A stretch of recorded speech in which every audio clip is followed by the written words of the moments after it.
Pour ce que l'Esprit veut nous donner ce soir, l'Esprit veut nous faire visiter, je dirais, une belle image, une très belle image. J'ai bien aimé tout ce que l'Esprit m'a montré, m'a donné pour nous ce soir. Et pour l'introduire, cette belle image, on va aller voir ce que l'apôtre Paul a écrit aux Éphésiens, dans l'Épître aux Éphésiens au chapitre 5.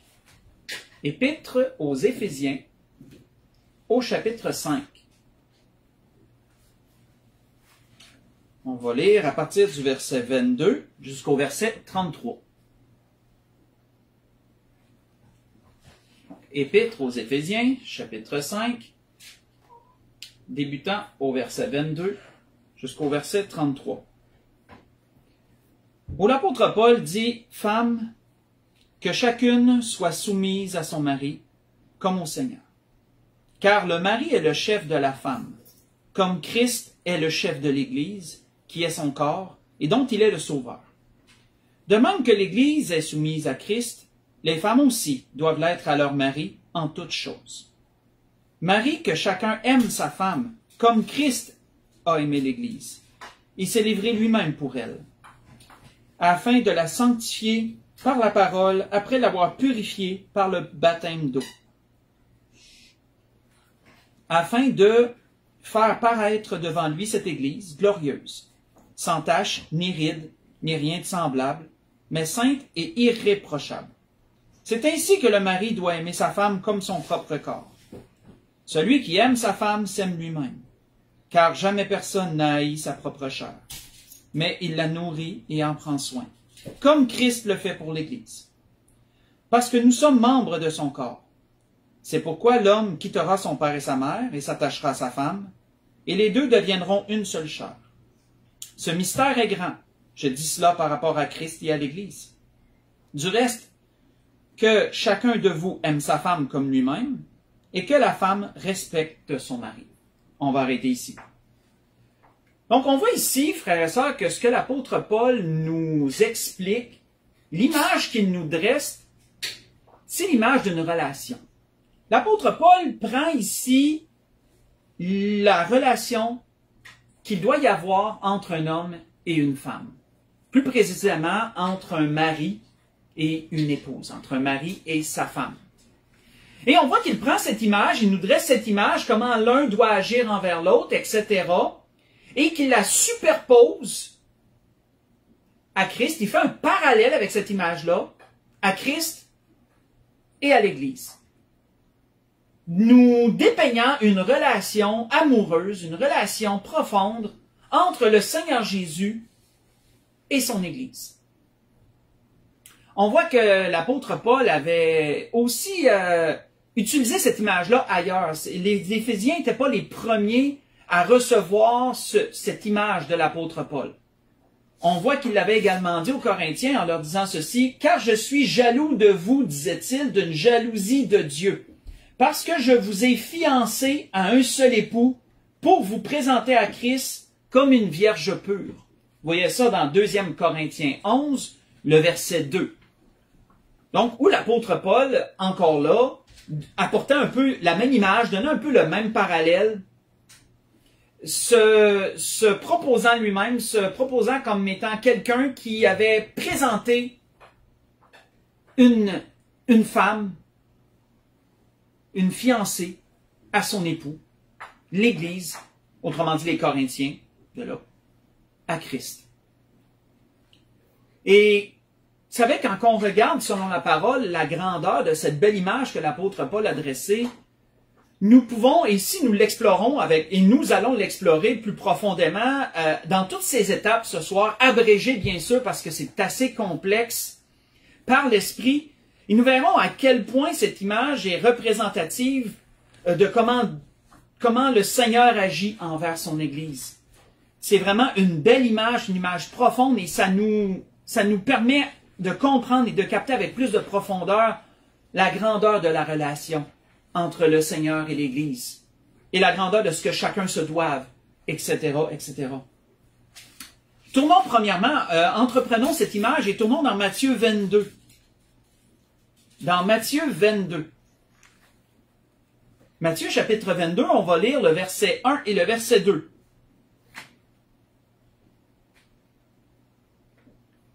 L'Esprit veut nous faire voyager ce soir à travers cette image dans les étapes. Quelles sont les étapes et un peu nous donner des descriptions à travers ces choses d'une relation entre un homme et une femme de l'époque. Quelles étaient toutes les étapes?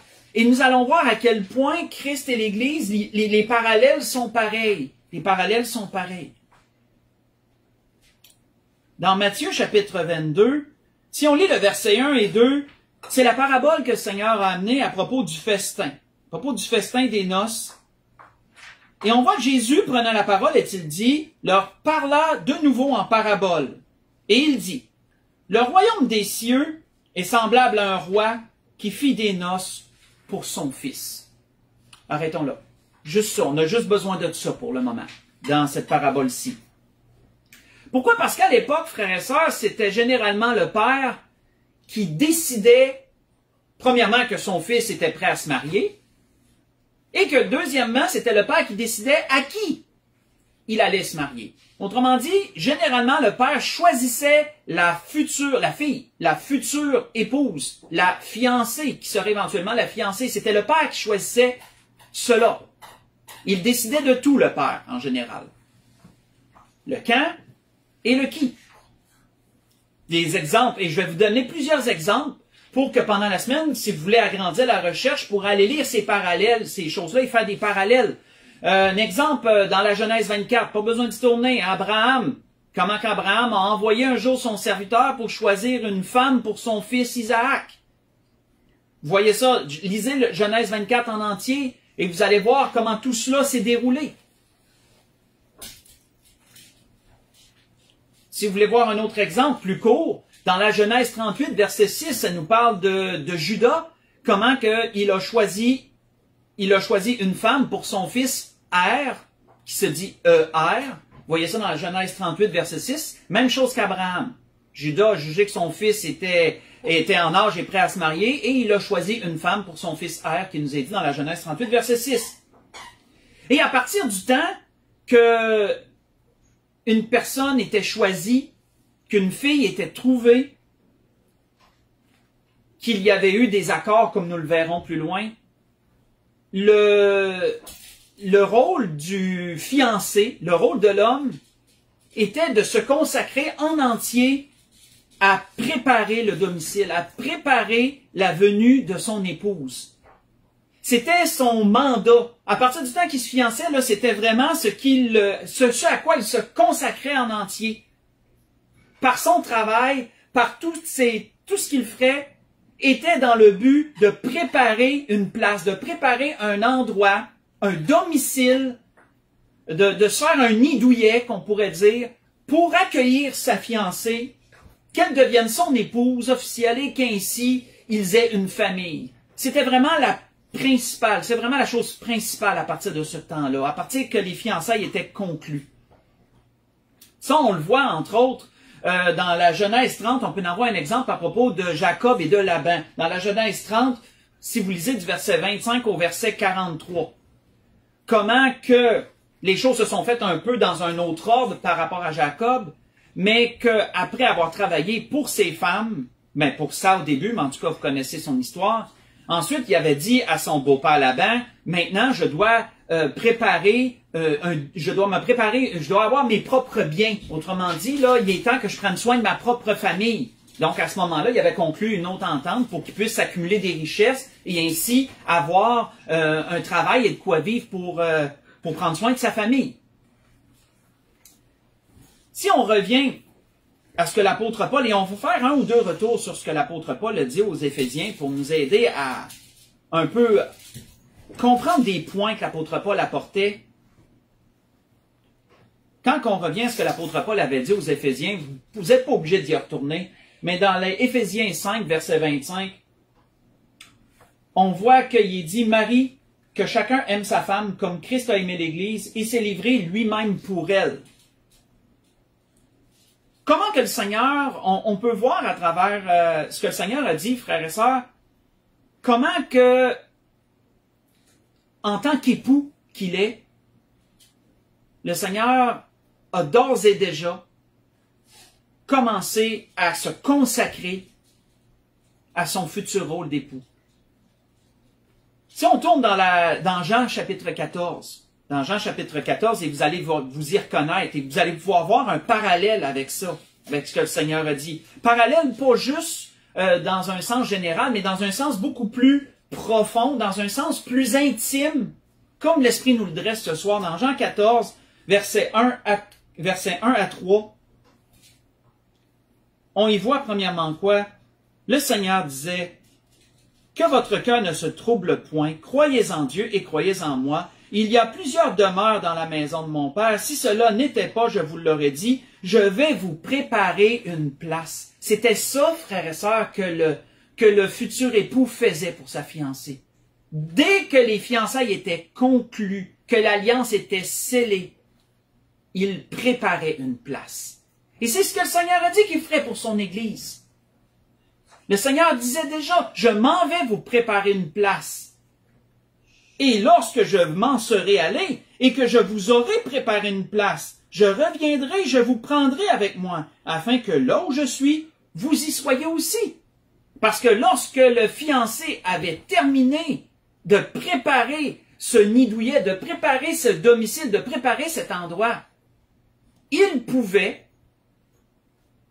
comme nous le verrons plus loin, revenir et aller chercher sa fiancée pour l'accueillir dans sa demeure. Le Seigneur, lorsqu'il y avait des fiançailles, la personne, l'homme, avait trois choses à apporter. L'homme, il avait trois choses à mettre sur la table, si je peux me permettre l'expression, pour que des fiançailles soient conclues. À partir du temps qu'il avait trouvé une femme, qu'il avait trouvé quelqu'un, que le père lui avait trouvé quelqu'un. Premièrement, il y avait une dot. Il y avait une dot à apporter. Il fallait qu'il paye un prix. Et il fallait que le prix soit représentatif. C'était pas juste un petit prix de rien du tout, là. C'était quelque chose de gros, généralement. Mais quelque chose qui était capable de payer, bien sûr. Donc, il y avait une dot à apporter, c'était la première. Il y avait trois choses. Il y avait une dot. Ensuite, il y avait un contrat de mariage. Un contrat de mariage où l'homme donnait, expliquait ce à quoi il s'engageait envers sa future épouse et ce qu'il s'attendait de sa future épouse envers lui. C'était le contrat de mariage. Et la troisième chose était une outre de vin, parce que l'alliance était scellée une fois que tout était mis sur la table, une fois que tout était accordé. Ben, à ce moment-là, il y avait un verre, il y avait une coupe de vin de vidé, de rempli, et chacun des parties buvait dans la coupe, et ceci scellait l'alliance. On pourrait dire ceci. On pourrait dire ça comme ça. Ceci scellait l'alliance, ceci scellait les fiançailles. C'était les trois choses que l'homme devait apporter. Et frères et sœurs, notre Seigneur, il l'a rempli envers son Église, ces trois choses-là. Le Seigneur l'a rempli envers son Église. On voit que l'apôtre Paul disait à Tite, ceci, et ça décrit bien, ça résume bien le prix de la dot. Hein, le prix de la dot. On voit que l'apôtre Paul disait à Tite, il s'est donné, en parlant de Jésus, il s'est donné lui-même pour nous. Il s'est donné lui-même pour nous, afin de nous racheter de toute iniquité et de se faire un peuple qui lui appartienne, purifié par lui et zélé pour les bonnes œuvres. Vous voyez ça dans Tite, chapitre 2, j'ai lu le verset 14. Le prix de la dot a été ce qu'il avait de plus cher, sa propre vie. Le Seigneur a donné sa vie pour sa fiancée. Ça a été le prix de la dot que le Père réclamait. Que le Père réclamait. On voit que le contrat de mariage, ben, il est ici le contrat de mariage. La parole que le Seigneur nous a laissée, qui a été mise sur papier, est un contrat de mariage entre le fiancé et sa fiancée. La parole de Dieu nous décrit tout ce que l'homme est prêt à donner, ce qu'il s'engage à faire pour son épouse, pour sa future épouse, pour sa fiancée. Et la parole nous décrit également ce à quoi l'homme s'attend de la part de la fiancée. On retrouve tout ça dans le contrat de mariage si présent. Et l'outre de vin, bien sûr, c'est le sang que le Seigneur a versé. C'est son sang qui a été versé à la croix. Il a donné sa vie, mais il a versé son sang également. Et ça, c'est deux choses distinctes. C'est deux choses distinctes. Parce que donner sa vie ne voulait pas nécessairement dire que le sang devait être versé. Mais le Seigneur a également versé son sang. Et son sang nous a purifiés de tout péché, a scellé l'alliance. Son sang a scellé l'alliance. De même, et pensez aux ordonnances aussi, lorsque nous buvons la coupe, dans la coupe, nous rappelons cette alliance-là. Nous commémorons, nous remémorons et commémorons cette alliance-là. Si on revient encore à Éphésiens 5, vous pouvez revenir si vous voulez, je vais juste relire un verset que l'apôtre Paul avait donné aux Éphésiens. On voit que l'apôtre Paul avait dit que, autrement dit, que chacun aime sa femme comme Christ a aimé l'Église, qu'il s'est livré lui-même pour elle, le prix de la dot et tout ce que le fiancé devait apporter pour sceller les fiançailles. Et ensuite, il dit quoi? Afin de la sanctifier par la parole, après l'avoir purifiée par le baptême d'eau. Après l'avoir purifiée par le baptême d'eau. À l'époque, lorsque tout avait été apporté, que la femme consentait, parce que ça c'est un point important, frères et sœurs, la femme n'était pas obligée à cette union. Elle consentait à accepter cette union. Son consentement était important. Elle devait accepter l'union en question. Elle ne lui était pas imposée, pas selon la tradition juive.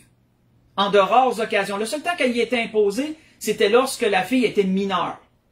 Là, c'était le père qui décidait pour elle. Mais si la fille était majeure, elle devait donner son consentement à ça. Et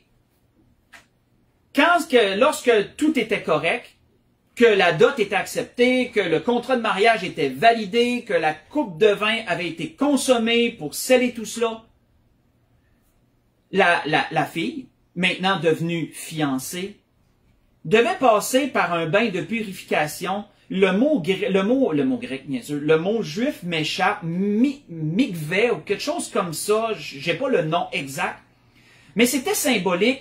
Elle devait se laver symboliquement pour démontrer son engagement et démontrer l'état de pureté dans lequel elle se garderait pour son futur époux. Et ça, frères et sœurs, c'est très particulier. C'est très particulier parce que ça a un lien, ça fait un lien directement avec le baptême, dans lequel chaque croyant, après avoir accepté Jésus comme son sauveur et Seigneur, d'avoir donné son consentement à cette union, de faire partie de cette Église, ben, il passe par le baptême d'eau pour, en somme toute, la même raison que la fiancée le faisait, en vue de se réserver pour son futur époux. Et si vous voulez tourner, on peut voir l'apôtre Pierre en parle. L'apôtre Pierre en parle dans 1 Pierre 3. On peut voir ça dans 1 Pierre 3.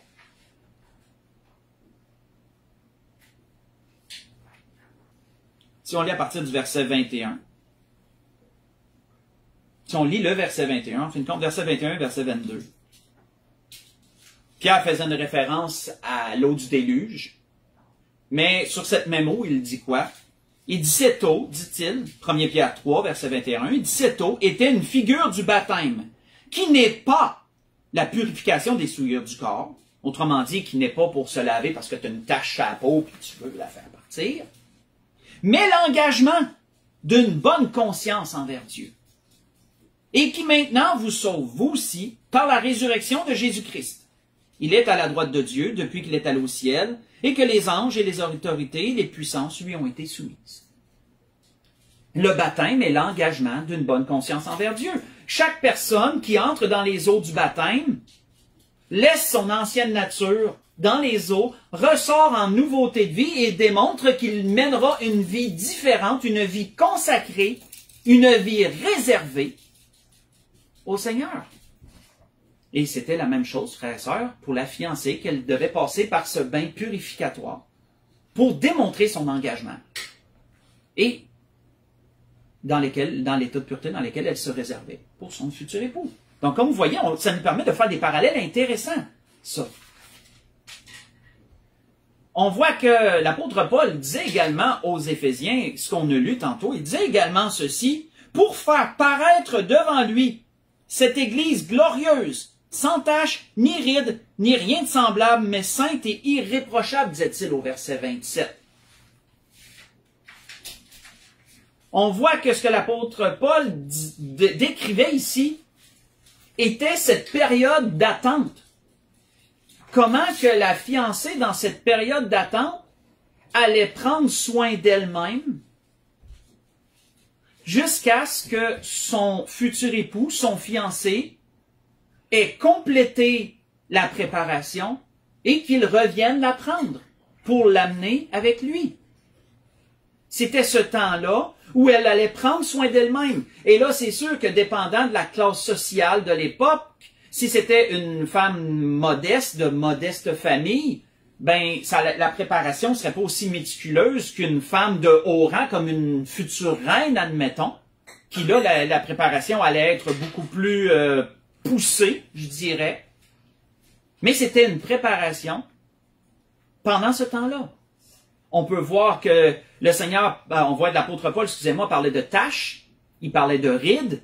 Et c'est quoi des taches et des rides? Ça s'accumule comment, ça, des taches et des rides? Mais ça s'accumule avec le temps. Hein, c'est pendant un laps de temps que tu peux être taché, comme que tu peux devenir ridé avec l'âge. Hein, avec l'âge, il y a des rides qui apparaissent. C'est un processus normal du vieillissement.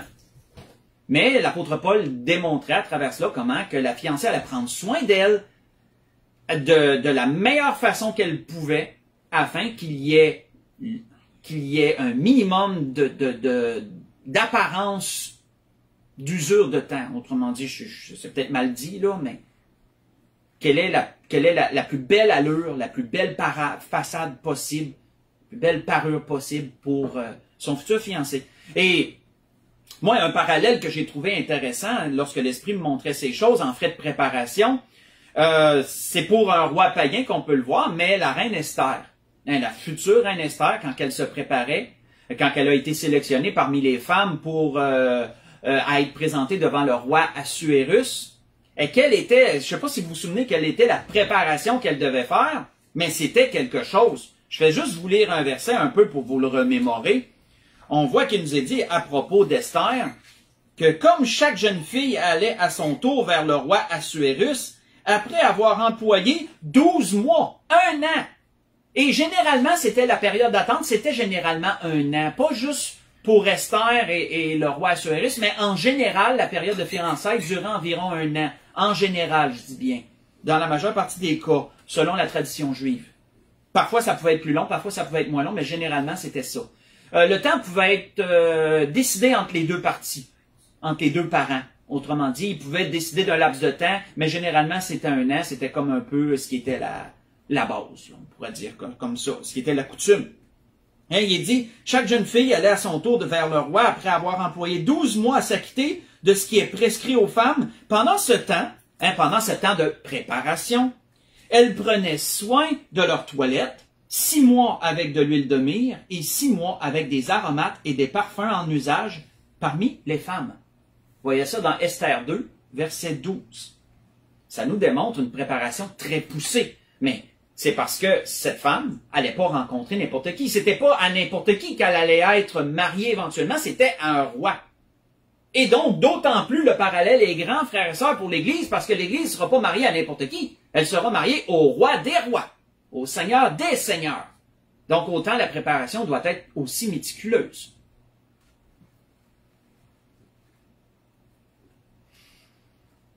Si vous voulez tourner avec moi, il y a un bel endroit, puis il y a un bel endroit que je voudrais, dans le fond, que l'Esprit m'avait amené, puis que je trouvais qu'on serait bon d'aller lire, c'est dans les Cantiques des Cantiques. Parce que la préparation, frères et sœurs, n'était pas uniquement d'un point de vue apparence. La préparation était aussi une réservation. Il faut se souvenir de ça. Les fiançailles, c'était également une réservation. Tu étais réservé. Tu te réservais.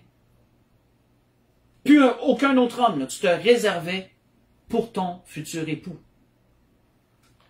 Et dans le Cantique des Cantiques, c'est bien décrit ça. Si vous voulez tourner avec moi, Cantique des Cantiques, chapitre 4. Chapitre 4. Alors, on va lire à partir du verset 9. Salomon le décrit bien dans le Cantique des Cantiques. Chapitre 4, à partir du verset 9, on voit qu'il est dit « Tu me ravis le cœur, ma sœur, ma fiancée. Tu me ravis le cœur par l'un de tes regards. par l'un des colliers de ton cou. Que de charme dans ton amour, ma sœur, ma fiancée. Comme ton amour vaut mieux que le vin, et combien tes parfums sont plus suaves que tous les aromates. Tes lèvres distillent le miel, ma fiancée. Il y a sous ta langue du miel et du lait, et l'odeur de tes vêtements est comme l'odeur du Liban. Tu es un jardin fermé, notez ça. Tu es un jardin fermé, ma sœur, ma fiancée. Une source fermée, une fontaine scellée. Tes jets forment un jardin, où sont des grenadiers, avec les fruits les plus excellents, les troènes avec le nard. Le nard et le safran, le roseau aromatique et la cinnamone, avec tous les arbres qui donnent de l'encens, la myrrhe et l'aloès avec tous les principaux aromates. Une fontaine des jardins, une source d'eau vive, des ruisseaux du Liban. Arrêtons ici. J'aime l'aspect poétique que le Cantique des Cantiques a. Mais comme vous voyez ici, le point fort que Salomon décrivait lorsqu'amoureusement il parlait à sa fiancée, il lui disait, tu es un jardin scellé. Tu es un jardin fermé, une source scellée. Comment démontrer comment que autant l'homme se réservait pour sa future femme et autant la femme se réservait pour son futur homme. Et ça l'amène aussi, tristement, je dirais, ça l'amène une compréhension d'un reproche que l'apôtre Paul avait fait aux Corinthiens. Parce que les Corinthiens faisaient partie de l'Église, bien sûr, et l'apôtre Paul avait constaté quelque chose qui l'avait peiné. Il fait juste écouter ce qu'il leur avait fait comme reproche. Il leur avait dit, « Oh, si vous pouviez supporter de ma part un peu de folie. Mais oui, supportez-moi, disait-il, car je suis jaloux de vous d'une jalousie de Dieu. Parce que je vous ai fiancé à un seul époux pour vous présenter à Christ, comme une vierge pure. Toutefois, de même que le serpent séduisit Ève par sa ruse, je crains que vos pensées ne se corrompent et ne se détournent de la simplicité à l'égard de Christ. Car si quelqu'un vient vous prêcher un autre Jésus que celui que nous vous avons prêché, ou si vous recevez un autre esprit que celui que vous avez reçu, ou un autre évangile que celui que vous avez embrassé, vous le supportez fort bien. » Vous voyez ça dans 2 Corinthiens 11, verset 1 ou verset 4. Quel était le reproche que l'apôtre Paul leur faisait? Et je vous ai fiancé à un seul époux. Mais il dit, il y a un autre homme qui est en train de se pointer parce qu'on vous présente un autre évangile, on vous présente un autre Christ. Il n'y a pas l'apparence, c'est pas le Christ auquel je vous ai fiancé. Puis il dit, vous le supportez fort bien, en voulant dire, vous le laissez, vous le laissez vous cruiser, comme on dirait en bon québécois. Là, j'étire l'image, là, comme vous comprenez. Vous le laissez vous approcher, vous le laissez vous parler, vous le laissez vous tenter, entre guillemets. Vous le supportez fort bien, vous ne le repoussez pas, en d'autres mots. C'est un reproche. Pourquoi? Parce que la fiancée, si elle aurait vu que quelqu'un essayait de lui faire de l'œil ou essayait de lui faire des avances, elle lui aurait fait savoir très clairement qu'elle était fiancée et qu'il n'y avait rien à en tirer. Elle était réservée. Un autre point intéressant qu'on pourrait aller voir ensemble, frères et sœurs, est dans Jean chapitre 3. Continuons l'image. Allons dans Jean chapitre 3, allons voir autre chose, qui faisait toujours partie de ce temps-là tout spécial. Et comme vous l'avez vu jusqu'à présent, on a vu plusieurs choses. Et on avance un peu dans la période. Dans Jean chapitre 3, on peut voir autre chose. Commentaire de Jean le Baptiste qui nous démontre une autre facette, une autre partie un peu de ce temps-là. Dans Jean chapitre 3, si on lit à partir du verset 22, il est dit, après cela, Jésus, accompagné de ses disciples, se rendit dans la terre de Judée, et là, il demeurait avec eux, et il baptisait. Jean aussi baptisait à Hénon, près de Salim, parce qu'il y avait là beaucoup d'eau. Et on y venait pour être baptisé, car Jean n'avait pas encore été mis en prison. Or, il s'éleva de la part des disciples de Jean une dispute avec un disciple touchant la purification. Ils vinrent trouver Jean et lui dirent, « Rabbi, celui qui était avec toi au-delà du Jourdain, et à qui tu as rendu témoignage, voici, il baptise, et tous vont à lui. » Et Jean répondit, « Un homme ne peut recevoir que ce qui lui a été donné du ciel. Vous-même, vous m'êtes témoin que j'ai dit, je ne suis pas le Christ, mais j'ai été envoyé devant lui. » Et là, notez ce qu'il dit, « Celui à qui appartient l'épouse, c'est l'époux. Mais l'ami de l'époux, qui se tient là, et qui l'entend éprouve une grande joie à cause de la voix de l'époux. Aussi cette joie qui est la mienne est parfaite. Il faut qu'il croisse et que je diminue. Arrêtons ici. Il nous est introduit, frères et sœurs, un autre point intéressant ici, c'est l'ami de l'époux. Parce que à l'époque, les conversations directes, pendant la période de fiançailles, les conversations directes entre la fiancée et son fiancé étaient restreintes. C'était là qu'entraient en jeu les amis de l'époux. Les amis de l'époux étaient ceux qui allaient s'occuper à transmettre les messages de l'époux à l'épouse, autrement dit du fiancé à sa fiancée, et qui allaient aussi veiller à ce que sa fiancée manque de rien, pas manque de rien, mais dans le sens que qu'il allait la rassurer, ou il allait lui donner des nouvelles, il allait la rassurer, ou quoi que ce soit à propos de son fiancé. Un peu lui donner des développements. C'était pas le fiancé directement qui allait parler avec sa fiancée, c'était les amis. C'était les amis de l'époux qui s'occupaient de cette tâche. Et c'était important. On voit que Jean se dit lui-même, c'est lui-même dit ami de l'époux. Hein, il dit, mon rôle à moi, là, c'est de vous préparer à votre époux. Je suis l'ami de l'époux, puis il dit, je me réjouis que l'époux prenne plus de place, puis que moi, je me retire.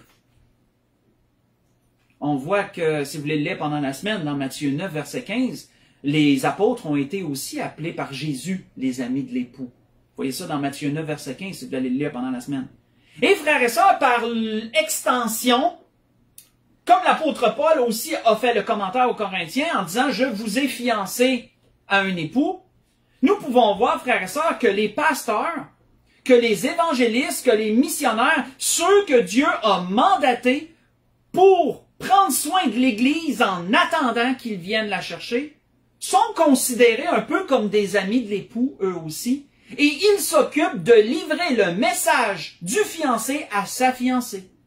Les pasteurs ont un rôle qui n'est pas les moindres, ils ont un rôle qui n'est pas à dénigrer ou à négliger de leur part. Ils sont les amis de l'époux qui font la communication entre les deux parties, jusqu'à ce que le fiancé, l'époux, vienne chercher son épouse. Un autre point important. Tournons dans Matthieu 1, allons voir autre chose. Et là, on va rentrer dans une situation dans Matthieu 1 avant d'aller conclure. Ça va nous aider, cette situation, elle explique beaucoup de choses concernant ce que l'Esprit nous donne ce soir. Dans l'Évangile selon Matthieu, au chapitre 1, on rentre dans la situation de l'annonce de la naissance de Jésus. Et comme vous savez, comme vous allez vous en souvenir, si vous vous en souvenez pas déjà, Marie était fiancée à un homme du nom de Joseph. Donc, on rentre vraiment dans ce que l'Esprit nous donne ce soir.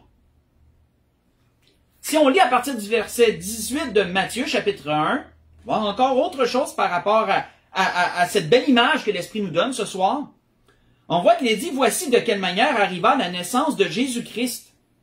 Marie, sa mère, ayant été fiancée à Joseph, se trouvant enceinte par la vertu du Saint-Esprit, avant qu'ils aient habité ensemble. Ça, c'est un point important, là, avant qu'ils aient habité ensemble, parce que, souvenez-vous ce qu'on a discuté jusqu'à présent, ce que l'Esprit nous a donné jusqu'à présent. Tant que la place n'était pas prête, tant que la période n'était pas conclue, le fiancé, normalement, n'avait pas de communication directe avec la fiancée. À partir du temps, comme souvenez-vous, le père a choisi la femme, les trois choses ont été amenées, la dot, le contrat et l'outre de vin pour sceller l'alliance. À partir du temps que l'alliance était scellée et qu'il y avait des fiançailles officielles avec une petite fête qui démontrait, qui officialisait les fiançailles, après ce temps-là, il y avait un temps où les deux avaient des communications plus restreintes et l'ami de l'époux, les amis de l'époux jouaient ce rôle entre les deux. Mais là, nous voyons ici que la tradition était un peu, on pourrait dire, entachée, d'une certaine façon. Pas que c'était mal, mais c'était pas commun. On voit qu'elle s'est retrouvée, Marie s'est retrouvée enceinte par la vertu du Saint-Esprit avant qu'ils aient habité ensemble. Parce qu'une fois que le fiancé venait chercher sa fiancée, à ce moment-là, le mariage était consommé. Il était consommé. Et là, vraiment, tout était complet. La consommation du mariage était faite, vous savez de quoi je parle, et là, tout était complet. Mais là, Marie s'est retrouvée enceinte avant qu'ils habitent ensemble. Donc, vous voyez un peu le hic dans un peu la particularité de la situation. Joseph, son époux, qui était un homme de bien, qui ne voulait pas la diffamer, se proposa de rompre secrètement avec elle. Pourquoi? Parce que c'était pas lui qui avait fait ça. Et donc, à ses yeux, et là, il y avait personne d'autre qui le savait, mais à ses yeux, elle l'avait trahi. Elle l'avait trahi. Et vous savez, à l'époque, lorsque la fiancée se réservait, dans tout ce qu'on a vu jusqu'à présent, tromper son fiancé, c'était aussi grave qu'ils étaient considérés comme mariés, là. La période de fiançailles était un engagement qui équivalait au mariage, là, dans ce sens-là. Et donc, si la fiancée, si l'homme ou la femme trompait l'autre pendant cette période-là, c'était la lapidation. C'était considéré comme un adultère. Et c'était la lapidation. C'était très, très sérieux, là. Pas comme aujourd'hui, où que des gens se fiancent, puis qu'ils restent fiancés pendant des années, puis à un moment donné, ils se quittent, ou à un moment donné, ou sinon, ils restent fiancés, puis c'est comme si... Non, non, c'était vraiment sérieux, là. Les choses étaient faites dans l'ordre, et c'était vraiment des choses très, très, très sérieuses. Si vous l'allez lire pendant la semaine, d'ailleurs, vous pourrez voir des exemples de ça dans la loi, dans l'Exode 22, verset 16, admettons. À l'époque, lorsque un homme couchait avec une femme, qu'il avait une relation avec elle et qu'elle était vierge, ben à ce moment-là, il était obligé de la marier. Si jamais qu'il se passait quelque chose comme ça, il fallait qu'il paye une dot au père, puis il la mariait. Ils étaient mariés. C'était quelque chose, là. Puis vous voyez aussi dans le Deutéronome 22, versets 22 à 30, ce qui pouvait arriver s'il y avait une transgression des parties et différents scénarios, etc. Pour aller voir ça si vous voulez désirer étendre un peu la recherche. Mais on peut comprendre ici à travers cette situation-là, qui est un peu en même temps une récapitulation de ce qu'on a vu, comment lorsque Joseph a su que Marie, elle était enceinte, puis qu'il savait que c'était pas lui, Joseph, la Bible nous dit qu'il était un homme de bien. C'est ce qu'on voit. Il voulait pas la diffamer. Il voulait pas l'exposer publiquement à la lapidation, à l'ignominie et à la lapidation, malgré qu'il se sentait trahi. Cet homme-là voulait tellement bien agir qu'il s'était dit, je vais rompre secrètement, je vais mettre fin à notre union secrètement. Et comme il y pensait, est-il dit au verset 20, voici un ange du Seigneur lui apparut en songe, pendant qu'il dort, autrement dit, parce qu'il y a une différence entre un songe et une vision. Une vision, c'est quand tu es éveillé et que là, il se passe quelque chose, soit dans ton corps ou hors de ton corps, c'est une vision. Et lorsque tu dors et que dans un rêve, il t'est présenté quelque chose, là, c'est un songe. Donc, on peut voir ici, un ange du Seigneur lui apparut en songe et dit, Joseph, fils de David, ne crains pas de prendre avec toi Marie, ta femme. Et notez ça, ta femme, pourquoi? Parce qu'à partir du temps qu'il y avait un acte sexuel, ben, c'était consommé. C'était maintenant ta femme. C'était plus ta fiancée. Donc, voyez-vous que l'ange a parlé comme si, regarde, Joseph, t'es engagé avec Marie, là. C'est Dieu qui veut ça de même, là. T'es plus juste fiancé, là. T'es engagé avec elle, là. Les gens de l'extérieur ne savaient pas que c'était Dieu, par l'entremise du Saint-Esprit, qui avait rendu Marie enceinte. Mais en apparence, ça paraîtrait être Joseph qui aurait fait ça.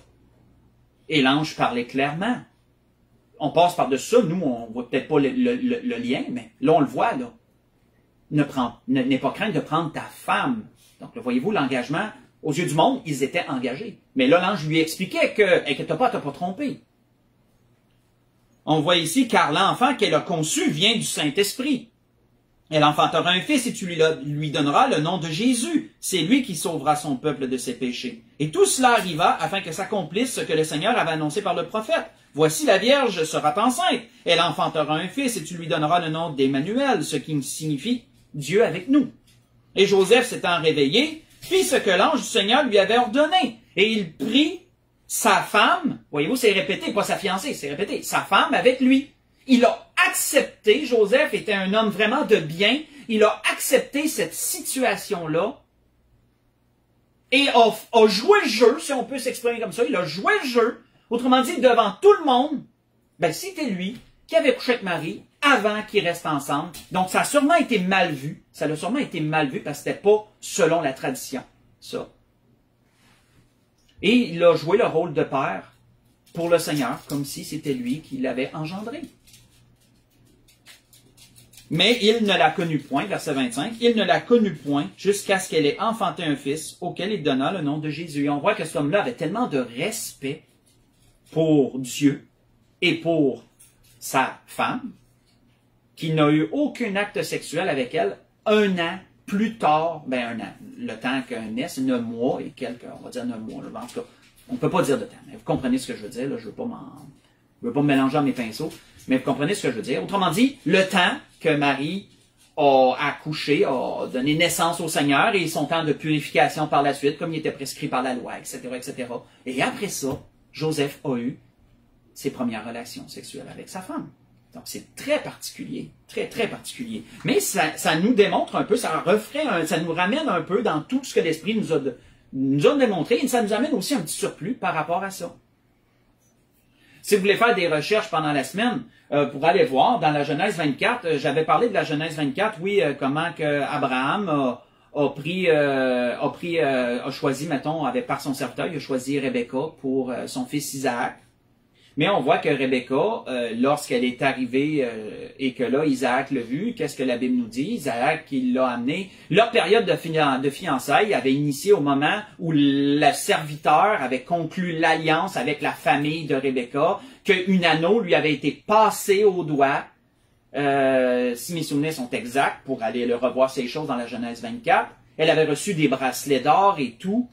Et à partir de ce temps-là, qu'elle avait consenti, on lui avait demandé, si vous vous souvenez, on avait demandé à Rebecca, est-ce que tu consens à cela? Il avait dit oui, elle consentait à se marier avec Isaac, etc. Elle a été amenée, on ne sait pas combien de temps son voyage a duré, mais à partir du temps que lorsqu'elle est arrivée, la Bible nous dit qu'Isaac, il l'a amenée avec elle, il l'a amenée avec lui, excusez-moi, et la Bible nous dit qu'il l'a pris. Là, je n'ai pas besoin de vous faire de dessin, ce que ça veut dire. Il l'a pris, elle est devenue sa femme.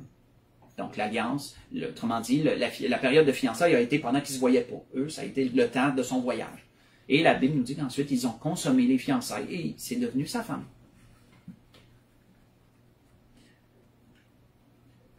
Comme nous le voyons jusqu'à présent, frères et sœurs, l'Esprit nous a dépeint une image ce soir.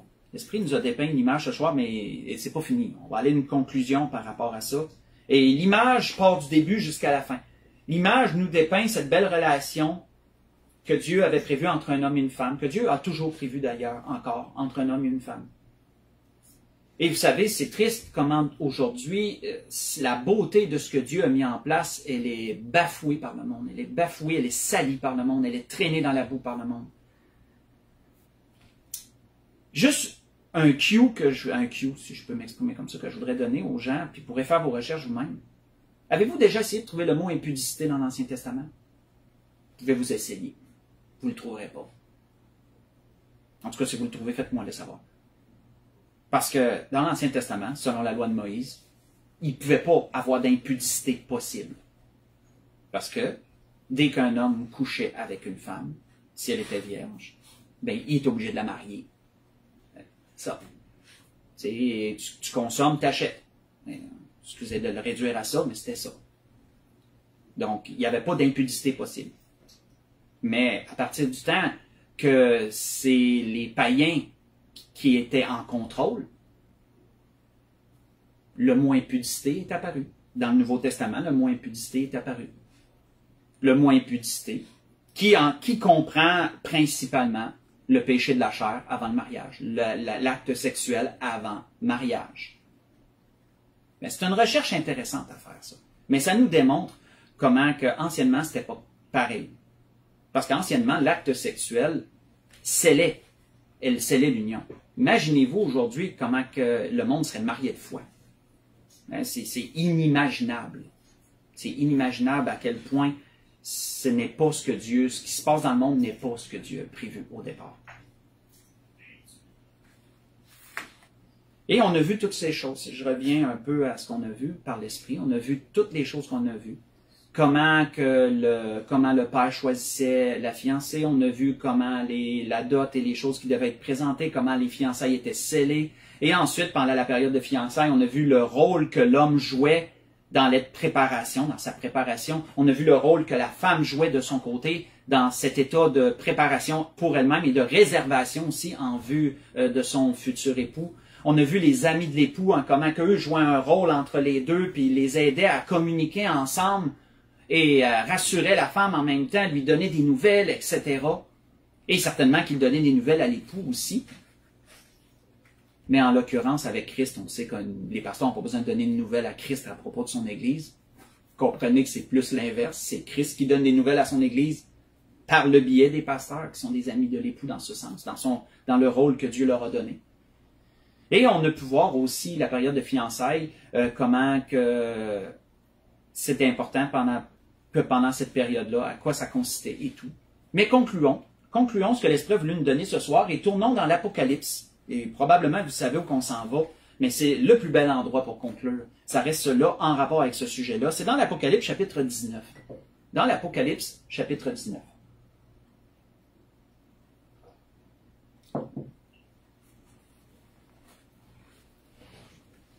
Dans l'Apocalypse chapitre 19, je vais juste trouver un autre endroit en attendant. L'Esprit me donne de le voir à ce moment-là. Je ne l'ai pas trouvé tantôt. Oui. Apocalypse chapitre 19. Si on lit à partir du verset 7, verset 7 au verset 9, les belles paroles, où il est dit, « Réjouissons-nous, soyons dans l'allégresse, et donnons-lui gloire, car les noces de l'agneau sont venues. Son épouse s'est préparée, et il lui a été donné de se revêtir d'un fin lin éclatant pur, car le fin lin, ce sont les œuvres justes des saints.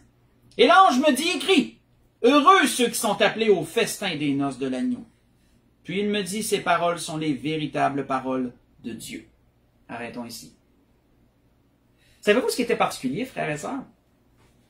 C'était que le fiancé, ni le fiancé, ni la fiancée ne savaient quel allait être le temps où il pourrait venir la chercher. Elle ne savait pas quand est-ce que son fiancé pourrait venir la chercher. Puis le fiancé ne savait même pas lui-même quand est-ce qu'il pouvait aller la chercher. Savez-vous pourquoi? Parce que c'était le père qui décidait ça. C'était le père qui décidait quand son fils, quand il pourrait aller chercher sa fiancée. Puis sur quoi le père se basait? Sur la qualité de la préparation. La préparation devait être complète pour que le père donne son aval et qu'il dise « Maintenant, tu peux aller chercher ta fiancée. » On peut comprendre par ces informations pourquoi Jésus avait dit ceci un jour. Pour ce qui est du jour ou de l'heure, personne ne le sait, ni les anges dans le ciel, ni le Fils, mais le Père seul. Prenez garde, veillez et priez, car vous ne savez quand ce temps viendra. Vous voyez ça dans Marc chapitre 13, verset 32 et verset 33. Lorsque Dieu va donner son aval à son Fils et qu'il va dire « La préparation me satisfait, elle est complète, va chercher maintenant ta fiancée et ramène-la pour que les noces prennent place. » C'est ce moment, c'est ça qu'on attend. C'est ça qu'on attend, frères et sœurs. C'est ça que l'Église attend. Pour conclure complètement, si vous voulez tourner avec moi, j'ai une belle parole que j'ai trouvée dans les psaumes que les fils de Coran ont composé, un beau psaume par rapport à un peu l'image, un peu que ça donne et tout. Et je vous invite à y tourner avec moi si vous le désirez. Dans le psaume 45, on va conclure complètement là-dessus. Dans le psaume 45, qui est appelé les noces du roi. C'est un psaume qui était composé par les fils de Corée, de ce qu'on en voit, qui s'est appelé les noces du roi. On le lira pas au complet. Quoiqu'il est très beau à lire au complet, mais on va le lire à partir du verset 9. Psaume 45 à partir du verset 9.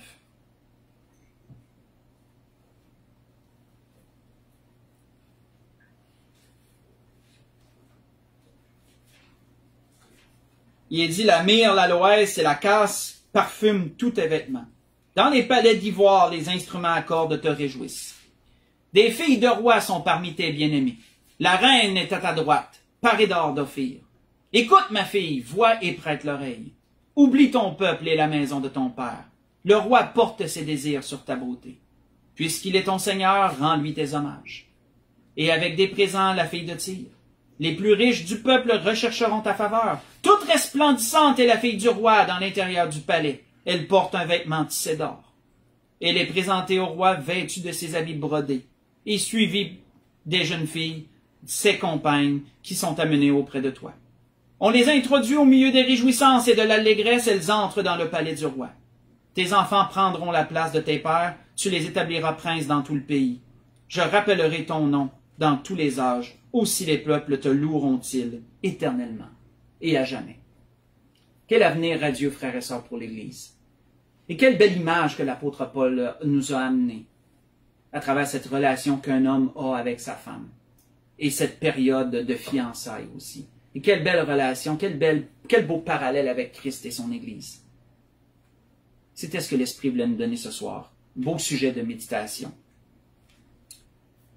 Alors, je voudrais vous souhaiter un bon restant de semaine. Et vous dire que je vous aime. Et que pour l'Église de l'Espérance, on se revoit dimanche. Passez une agréable semaine tout le monde. Seigneur bénisse.